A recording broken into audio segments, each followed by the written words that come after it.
This presentation is going to be looking at New Zealand's low emission transition and the emissions trading scheme and some of the challenges that lie ahead with this. Within the past 10 months, New Zealand has launched a new approach to climate change policy. And this new approach has just landed in a world that feels like terra incognita. So today I'm going to present a brief overview of the new climate change policy landscape, touching on some of the other changes that are underway.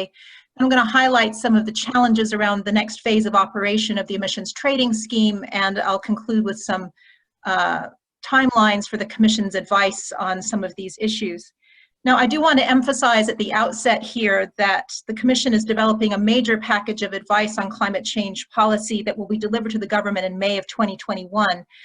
The issues that I'm raising in this presentation relate mostly to architecture and process rather than ambition. We've already flagged these issues in our submissions to government under the emissions trading reform legislation and regulations for the ETS.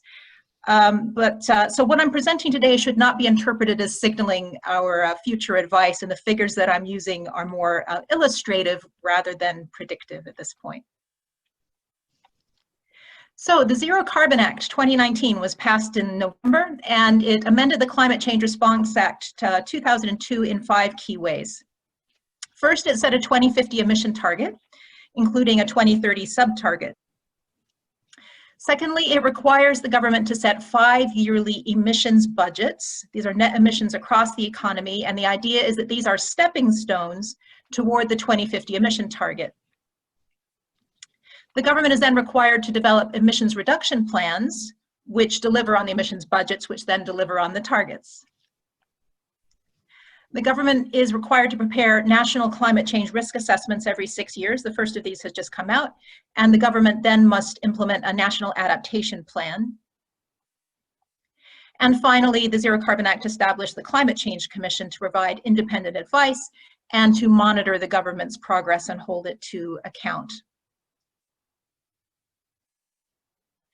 The 2050 target has taken a new approach in New Zealand. It applies a split gas approach. So this figure shows our international targets. We're just finishing off the period under the UNFCCC, where our target was a 5% reduction below 1990 gross emissions over 2013 to 2020. And we will be meeting that, including through the use of some of the surplus units that were carried over from the first Kyoto period. We've also taken on a commitment under the Paris Agreement to reduce our net emissions to 30% below 2005 gross emission levels. And that target is set under the Paris Agreement, and New Zealand will also have to take future NDCs. The domestic 2050 target under the Zero Carbon Act is actually embedded in legislation, unlike our 2030 NDC. And the split gas approach provides a net zero target for emissions of all greenhouse gases other than biogenic methane by and beyond 2050. And then it provides for a 24 to 47% reduction in biogenic methane below 2017 levels by 2050 and beyond. And then there's a sub-target for 2030, which applies to the biogenic methane, and that's a 10% reduction below 2017 levels. So this split gas formulation is not reflected in our NDC, and it does take into account the unique nature of our emissions profile and the mitigation challenges that we face. This figure developed by the Commission shows the intended progression of emissions budgets toward the 2050 target. And again, this is just illustrative, it's not indicative. The Act requires that 3 emissions budgets be in place at any time, and then they get updated on a rolling basis. So the government's first set of advice in 2021 will be providing emissions budgets through 2035. And then in 2025, we'll announce the budget for advice and so on. And that it's kind of frightening to see we only have 6 budget periods between now and 2050. Now, it's important to note that in the Zero Carbon Act, there actually are not constraints on the pathway that we take toward reaching that 2050 target other than the 2030 sub-target for biogenic methane. And the figure I used before in this dotted line show what the mind leaps to, which is a nice, tidy, linear progression from point A to point B. But there's actually nothing in the Zero Carbon Act that would stop us from following a more ambitious pathway. We could even start to move toward net zero emissions earlier, and perhaps even explore the territory of net negative emissions, and we could get there earlier than 2050. The flip side of this is that the Act also would not limit us from a slower pathway that forces a more abrupt reduction in emissions later on.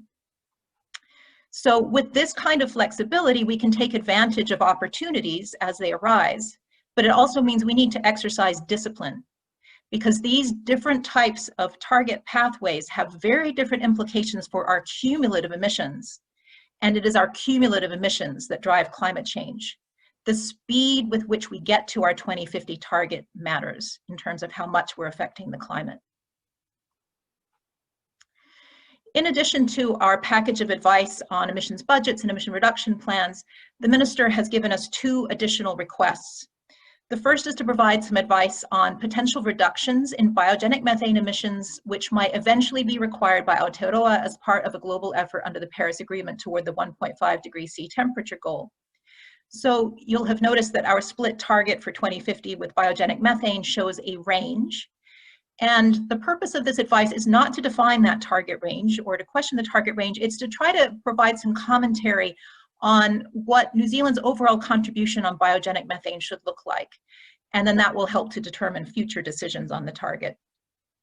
In addition, we have been invited to provide advice on New Zealand's first nationally determined contribution, or NDC, to look at whether this is aligned with the Paris Agreement 1.5 degrees C, and then recommendations on any changes that might be needed. So this piece of advice will be delivered along with our other advice in the May 2021 package. So this brings me to the Emissions Trading Reform Act 2020, which was just passed in June. It also amends the Climate Change Response Act.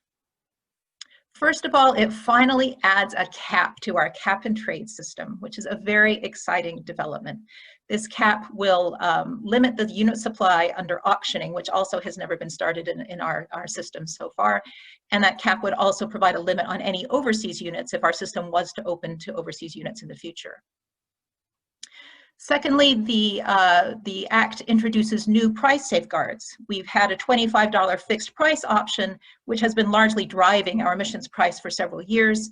That will be increased to $35 in 2021 just to cover surrenders for 2020, and then it will be replaced by a new volume limited cost containment reserve, which will operate through auctioning as a form of price ceiling. And then we will also have an auction reserve price. This provides a minimum price at which the government would sell units into the market. And I'll provide a little bit more detail on these in a later slide. The Act creates a new default pathway for phasing out industrial free allocation. This has a 1% reduction for the first decade per year, a 2% reduction per year in the second decade, and a 3% reduction per year in the third decade. The implication of this is that our most highly intensive, emissions intensive and trade exposed producers would still be receiving about 30% free allocation in 2050, and our moderately intensive ones would have had all their free allocation phased out by then. This pathway can be adjusted in both directions for individual activities based on advice from the Commission. The Act incentivizes new forests by applying an averaging approach to accounting. This is to take out some of the sawtooth movement between planting and harvesting that has been an issue so far in the system. And then it's pulling the permanent forest sink initiative into the ETS, creating a new permanent forest activity. Finally, the Act prepares for pricing agriculture emissions by 2025, with further work being undertaken through a joint action plan between the government and sector. This plan is called He Waka Eke Noa. And part of what it is doing is trying to prepare the sector for farm level emission pricing. And in addition, ministers have been asked to report back with an alternative pricing approach to agriculture outside of the ETS. So the Act provides for ETS emissions from agriculture to be priced in 2025 as the default, but there is the possibility that these emissions could move into an alternative pricing mechanism. So this diagram, which has been adapted from MFE, shows how the Emissions Trading Reform Act collides with the Zero Carbon Act, or rather how they interact, like a perfect tango, of course. The top of this shows our targets, which are set in the Zero Carbon Act, the 2050 target for other greenhouse gases and for biogenic methane. So that sets the overall framework to guide the setting of emissions budgets. Emissions budgets are expressed in tons of CO2 equivalent across all greenhouse gases. Once emissions budgets are set, that then provides the framework for setting unit supply and prices under the emissions trading scheme and designing other complementary policies that can help to drive change and accomplish the emissions budgets. And then through this combination of the ETS and other policies, we will see changes in climate and economic outcomes that are aligned with emissions budgets and with the long-term target. So the idea here is that once ambition gets set through targets and emissions budgets, then setting the ETS settings will be relatively straightforward. So the government is expecting our advice in 2021 and will make decisions on emissions budgets in 2021, but the market can't actually wait that long to get some guidance on ETS settings. So what the government has done is to create a provisional emissions budget, which will cover 2021 to 2025, and that will then guide some initial ETS unit supply and price settings. And this will allow the market to operate smoothly while the government is waiting for the Commission's advice to come in and will make final decisions on the budget. So the provisional emissions budget is, it's not sitting in regulation, it's a guideline that's been developed by the government. And the approach that the government has taken to this is basically to hold our 2020 emissions on a flat line through 2023, and then reduce emissions on a straight line basis toward our 2050 target. And for that target endpoint, they've assumed the midpoint of the range for biogenic methane emissions and then net zero emissions of everything else. So with that provisional emissions budget, that creates a total emissions volume over that period of 2021 to 2025 of 354 megatons of CO2 equivalent. Now here you can see I have drawn in our NDC roughly in purple, and you can see there's a substantial gap between the provisional emissions budget and our NDC line. And there's a little arrow at the top and a little green shaded portion that shows New Zealand's domestic emission reductions relative to our forecast net emissions as projected by the government. Now keep in mind this was before the full impact of COVID and also before the announcement of the aluminium smelter. So this figure shows that that's the approximate volume that New Zealand would need to purchase on the international market if it wanted to bridge the gap between its provisional emissions budget and its NDC. So you can see the relative portion of domestic mitigation versus overseas purchasing. Keep in mind that we don't have certainty right now about the quality, the quantity, or the timing of overseas mitigation that will become available to the market. And this figure shows the government's approach to setting the first caps in our ETS. Again, this is a great monumental accomplishment. They've taken sort of a layer cake approach here. The bottom band in blue shows emissions outside of the emissions trading scheme. So right now this is mostly agriculture, a little bit of synthetic greenhouse gases, and the portion of forestry that doesn't get counted within the ETS. The orange band shows free allocation projections for our industrial producers over this period. The green band then shows our remaining auction volume of 90 megatons of CO2 equivalent over the period. Now these caps are actually set on an annual basis, but the market will be looking at cumulative volume to try to set the price. You'll also see that little gray band at the very top, the stockpile reduction. As you're probably aware, New Zealand market participants have accumulated a large stockpile of NZUs because of past settings. Right now it's equivalent to about 3 times the annual surrender volume. And what the government has done is to reduce the auction volume and create some incentive for participants to start drawing down that stockpile to help meet the provisional emissions budget. So that all adds up to your 354 megatons. This figure shows how the price control settings will work. So the cost containment reserve, again, provides a fixed volume of additional units that can be added into the auction volume if prices get too high. So the government has designed a series of trigger prices for this first emissions budget period. The cost containment reserve trigger price will start at New Zealand $50 per ton and increase 2% per year for inflation. At the lower end of the price concern, we have an auction reserve price, which is a new addition, and this is a very important feature. This basically, again, stops the government from selling new supply into the market if emission prices are very low and participants aren't willing to pay more for them. So the floor price is starting at $20 per ton in 2021, and again, will increase 2% per year with inflation. Now, what's important to note here is that these are price controls that operate through the auctioning mechanism. They do not constrain trading in the secondary market. So it is very possible that participants could be trading units amongst themselves at prices below the auction reserve prices or above the cost containment reserve. One of the other interesting features about this is that the extra volume that's needed in the cost containment reserve sits outside of emissions budgets. So in a sense, this is a bit of a price safety valve on the setting of emissions budgets.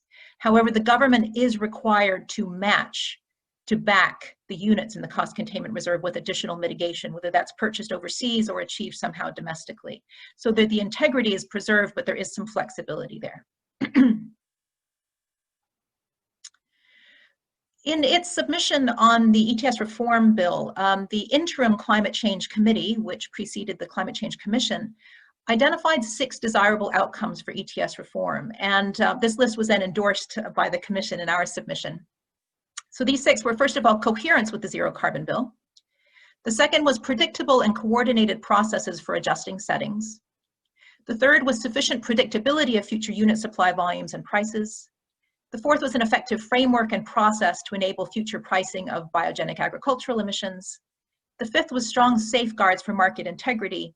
And the final one was cross-party support for the core architecture and decision-making process. I could address each of these, but in the interest of time, I'm just going to focus on 2 for today, the coherence with the zero carbon bill and sufficient predictability of unit supply and prices. So coherence with what is now the Zero Carbon Act. The first issue that we flagged in our submission is the issue of how we align ETS ambition with the 2050 target and with New Zealand's contribution toward the 1.5 degrees C global temperature goal. Now, the Commission is still conducting its own modeling. We're not in a position to judge what the government has proposed, but we do need to ask the question, whether a straight line target from 2020 emissions, in 2023, down to the 2050 target, yes, that will get us to the 2050 target, but is that cumulative emissions pathway consistent with New Zealand's contribution toward a global pathway of 1.5 degrees C? Secondly, there's a bit of a challenge here because the Zero Carbon Act provides for a split gas 2050 target, but all gas emissions budgets, and we're trying to meet both of those with an all gas ETS. And we're not yet sure if agriculture is going to be priced inside or outside of that ETS.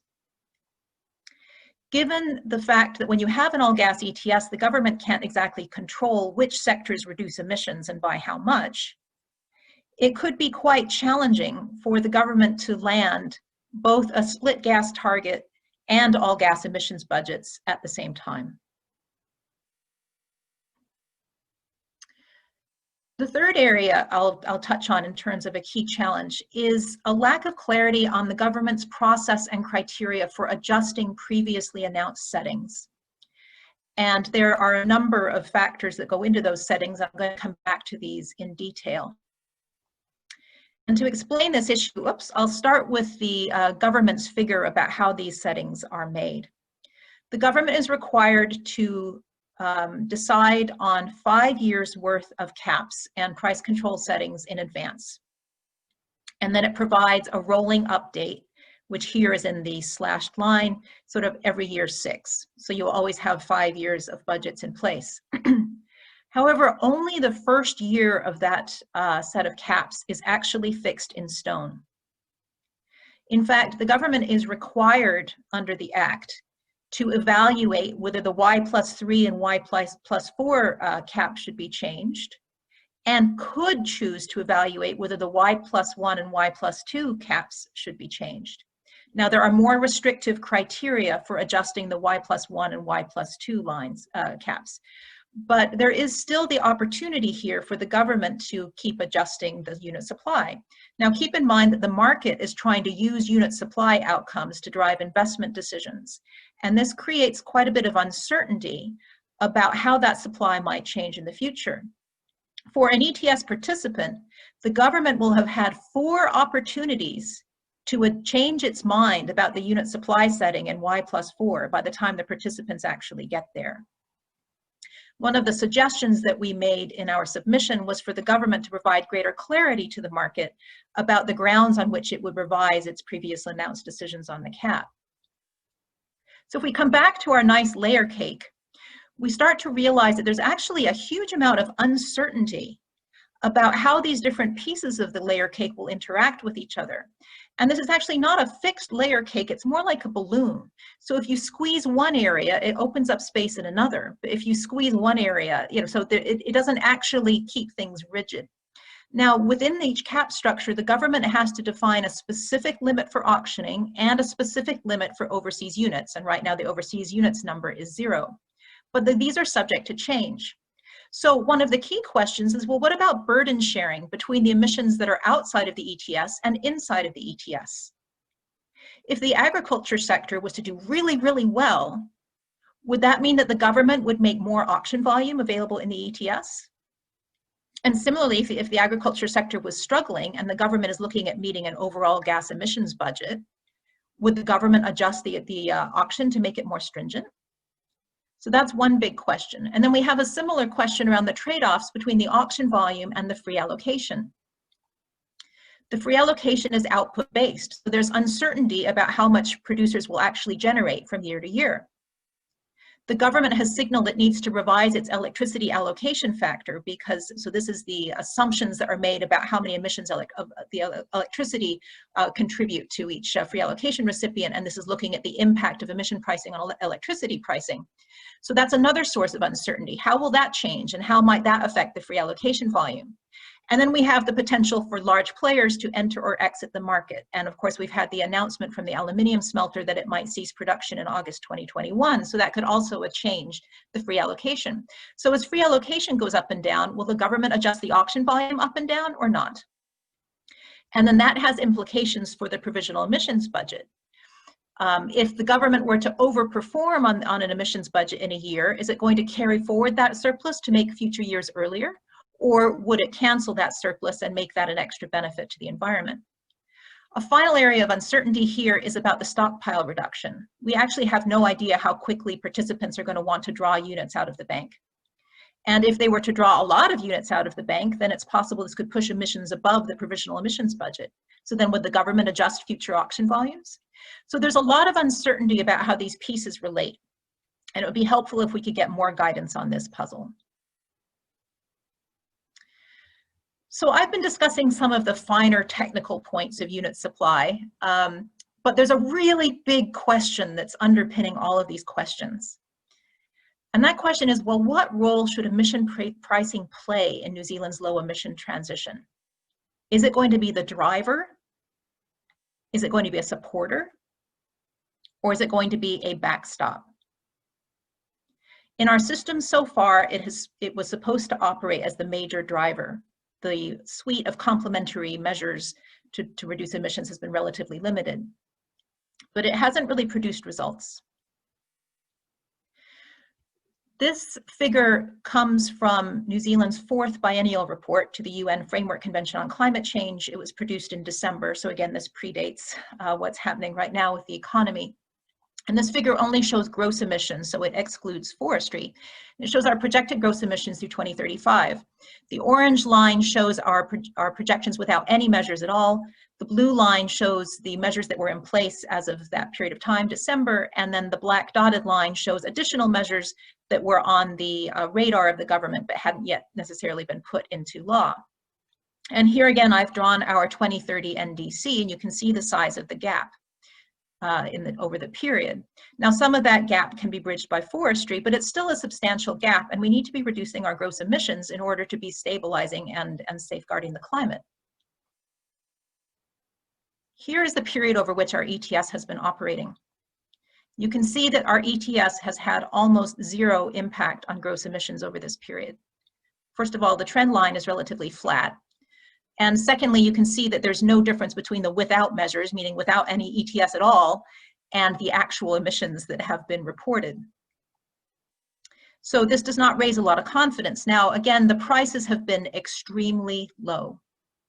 But what's interesting to note is when you look at the detail in the fourth biennial report and look at the 2030 emission projections, the orange pathway, the without measures pathway in 2030 assumes a carbon price of 0. The blue existing measures pathway shows a carbon price of $30 a ton. And the black dotted line with additional measures shows a price of $50 a ton. There is almost no difference between the two lines at $30 and $50 a ton. Now, this could reflect shortcomings in the government's modeling, which it acknowledges in the report. And this is an area that we're looking at the Commission. But if significant increases in emission prices are not driving changes in gross emissions, we need to think about other measures. There's a temptation with the situation the economy is in right now post-COVID to ease up on emission pricing. And this would be a huge concern for the market because yes, economic recovery is extremely important, but our instrument for doing that is a huge amount of economic stimulus investment. And this investment has the potential to lock New Zealand into or out of a low emission future. So this is actually when we need emissions pricing more than ever. Because if we have an effective emissions price in place, that will ensure that all of the investment decisions that are being made are climate compatible. And that will help to ensure that the investments that we're making today will not harm future generations or end up being worthless to future generations if the assets are stranded due to climate action. The Commission is very concerned about this potential for our investment to lock us into a high emission future, and so we issued recommendations for 6 principles to guide investment for COVID-19 recovery. These are available on our website, and the 5th one here, maintain incentives to reduce emissions and adapt to climate change. This is where it is so important to maintain a credible emission price signal to guide everyone's investment decisions. So I will conclude with a few high-level reflections. First, the Zero Carbon Act tells us where we need to go, but it doesn't tell us how to get there.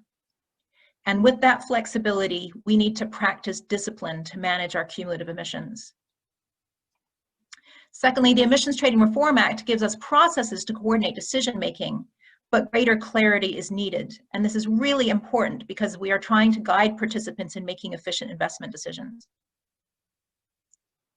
Third, policy predictability on emission pricing will remain essential for transformational low emission investment. And the Commission looks forward to engaging with New Zealanders on these issues. In terms of that, I'll just give you a quick preview of our process for the next few months until we deliver our advice. We have been engaging with stakeholders extensively, conducting modeling, and gathering evidence to try to develop our advice. We will be finalizing our advice early in the new year and then beginning public consultation on that probably in February and March. And then we'll finalize our advice for presentation to the government in May of 2021. And again, this advice will encompass emissions budgets, emissions reduction plans, and the 2 special requests from the Minister around biogenic methane and our NDC. So I just want to thank you very much for your attention and happy to take some questions.